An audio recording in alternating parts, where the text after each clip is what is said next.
ఈసారి జగన్ 2.0ని చూడబోతున్నారని, ఈ 2.0 వేరుగా ఉంటుందని వైసీపీ నేతలు, కార్యకర్తలకు అధినేత వైఎస్ జగన్ ఇవాళ హామీ ఇచ్చారు. విదేశీ టూర్ తర్వాత రాష్ట్రానికి వచ్చిన వైసీపీ అధ్యక్షుడు వైఎస్ జగన్ ఇవాళ తాడేపల్లిలో పార్టీకి చెందిన విజయవాడ కార్పొరేటర్లు, ఇన్ఛార్జీలతో ఆయన భేటీ అయ్యారు. చంద్రబాబు మిమ్మల్ని పెడుతున్న బాధల్ని, కష్టాల్ని చూశానని, ఇబ్బందులు పెట్టిన వారిని ఎక్కడున్నా తీసుకువచ్చి చట్టం ముందు నిలబెడతా అని హెచ్చరించారు. అక్రమ కేసులు పెట్టిన వారిపై ప్రైవేటు కేసులు వేస్తానన్నారు. కార్యకర్తల కోసం జగన్ ఎలా పనిచేస్తాడో చూపిస్తానన్నారు. తొలి విడతలో ప్రజల కోసం తాపత్రయపడ్డానని, వారికి మంచి చేసే విషయంలో కార్యకర్తలకు న్యాయం చేయలేకపోయానని జగన్ అంగీకరించారు. ఈసారి మాత్రం అలా ఉండదని నేతలకు జగన్ హామీ ఇచ్చారు. ఈ రోజుకు నేను చెప్తా ఉన్నా, ఓడిపోయాం, పర్వాలా, ప్రతిపక్షంలో కూర్చొని ఉండం, అది పర్వాలా, మళ్ళీ రీలు వెనక్కి తిరిగి మళ్ళీ అదే రోజుకు మళ్ళీ తిరిగి వెళ్ళి కనీసం ఇలా జరుగుతుందని తెలుసు కదా, ఇప్పుడు ఎలా చెప్తావు అని చెప్తే మళ్ళీ ఆ రోజు వచ్చినప్పుడు ఇదే విధంగానే మళ్ళీ చెప్తా. ఎందుకనంటే రాజకీయాలలో విలువలు, విశ్వసనీయత అన్న పదానికి అర్థం అదే. ఎన్నికలు ఎప్పుడొచ్చినా కూడా అదే విలువలు, అదే విశ్వసనీయత అన్న ఒకే ఒక్క పదం మీద మళ్ళీ వైఎస్ఆర్సీపీ మళ్ళీ అఖండ మెజారిటీతో మళ్ళీ గవర్నమెంట్. కానీ ఈసారి ఫామ్ చేసినప్పుడు మాత్రం ప్రజలకు చంద్రబాబు నాయుడు నైజం పూర్తిగా అర్థమైపోతుంది. కాబట్టి మనల్ని మళ్ళీ 30 ఏళ్ళు అక్కడే కూర్చోబెట్టే విధంగా కూడా ప్రజలు ఖచ్చితంగా అడుగులు వేస్తారన్న నమ్మకం నాకుంది. ఈరోజు కష్టాలు అనేటివి వస్తాయి. ప్రతిపక్షంలో ఉన్నప్పుడు, రాజకీయాలలో మరీ ముఖ్యంగా ఉన్నప్పుడు ప్రతి ఒక్కరూ కూడా ఒక్కటే గుర్తుపెట్టుకోవాలి, కష్టం రానిదే సుఖం రాదు. ప్రతి మనిషి జీవితంలో కూడా కష్టాలు, సుఖాలు అనేది పార్ట్ అండ్ పార్సల్.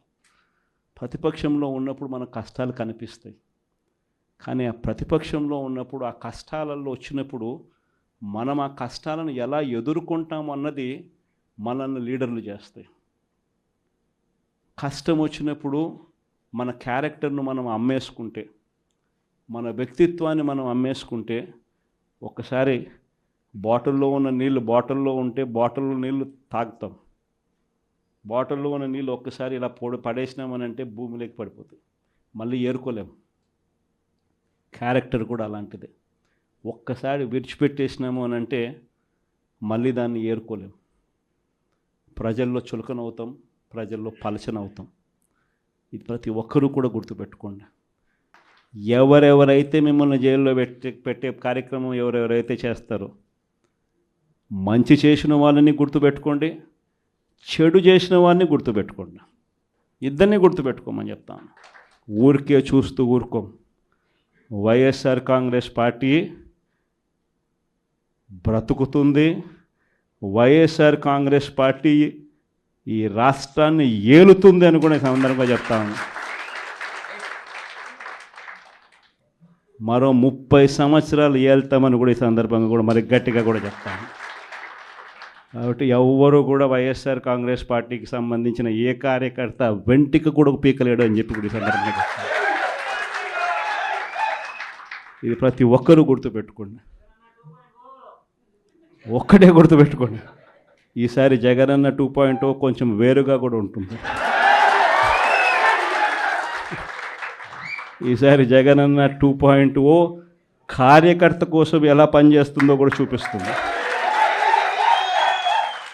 ఇది మాత్రం నేను ఖచ్చితంగా చెప్తా ఉన్నా. ఎందుకనంటే జగనన్న 1.0లో బహుశా కార్యకర్తలకు నేను అంత గొప్పగా బహుశా చేయలేకపోయి ఉండొచ్చేమో. ప్రతి పథకము, ప్రతి విషయంలోనూ కూడా మొట్టమొదటిగా ప్రజలే గుర్తుకొచ్చారు. ప్రజలకు మంచి చేయడం కోసమే నా టైం కేటాయించా, నా తాపత్రయపడ్డా, ప్రతి విషయంలోనూ దానికోసమే అడుగులు వేశా. కానీ జగనన్న 2.0కి వచ్చేసరికి మాత్రం చంద్రబాబు నాయుడు కార్యకర్తలకు పెడతా ఉన్న ఇబ్బందులు చూసా, కార్యకర్తలు పడతా ఉన్న అవస్థలు చూసా, కార్యకర్తలు పడతా ఉన్న బాధను గమనించా.